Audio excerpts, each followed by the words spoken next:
So, you plan to take a cruise from Port Canaveral, but how do you get there? Today's video explains how we did it. Hello and welcome. I am Trinice West, and this is my husband, Kevin. We recently retired, and our channel is all about our retirement journey, our travels across the U.S. and throughout the world. Join us on our adventures. Port Canaveral lies along the eastern part of Florida, and it is about a 45-minute drive from Orlando. This port is one of the busiest ports in the world. We flew into the Orlando International Airport. Now, you can go directly from the Orlando Airport to Port Canaveral and spend the night there, or you can spend the night in Orlando and then go over to Port Canaveral in the morning. Now, we decided to do the latter. We spent the night in Orlando. Now, we always, especially during cruises, we try to get to the destination city, the city that we're going to be taking the cruise from. We try to get to it the day before. We don't want to cut it close because, with travel, anything could happen. And so it's less stress for us if we go ahead and fly in the day before. And if something happens, if there's a hiccup, we have time to adjust our plans. We've learned over the years when it comes to travel to have a plan A, B, C, and maybe even a D if you need it.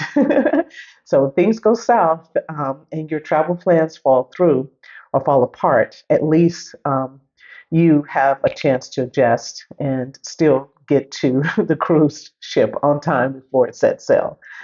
So arriving the day before is just so much, it's less stressful. So we just eat the extra costs and do it that way. Now, for our Orlando portion, when we decided to spend the night before, we booked at the Cambria Hotel. I've never stayed at this before. I don't even know if it's a chain or not, but we stayed there near the airport.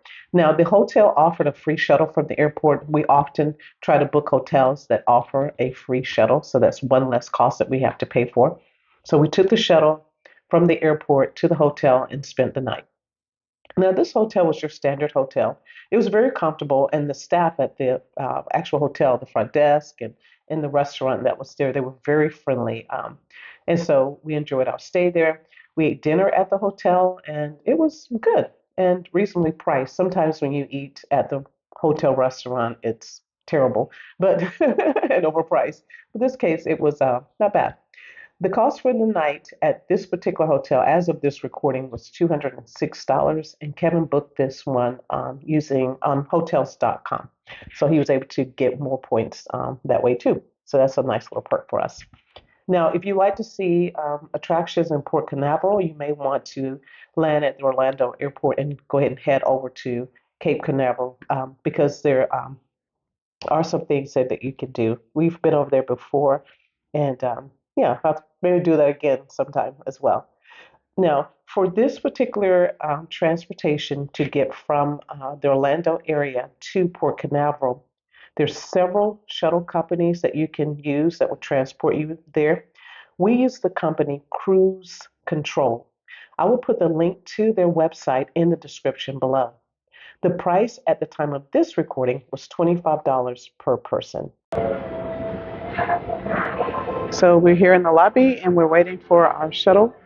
And it was $25 per person to get over to Port Canaveral. So we will see what this experience is like.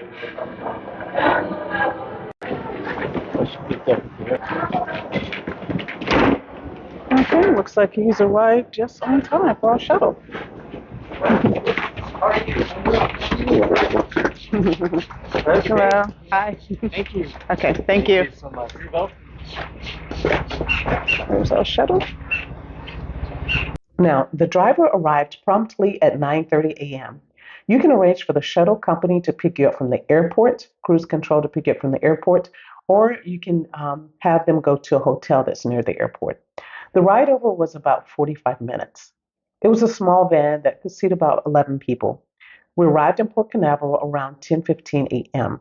So this particular company did drop off passengers at various terminals, which was okay by us because the price was great and it didn't take a long time. And it also gave us a chance to see what other cruise ships were in port as well, and to talk to other passengers or people from other that were taking other cruise lines. I love talking to other travelers, so just to get information and more tips.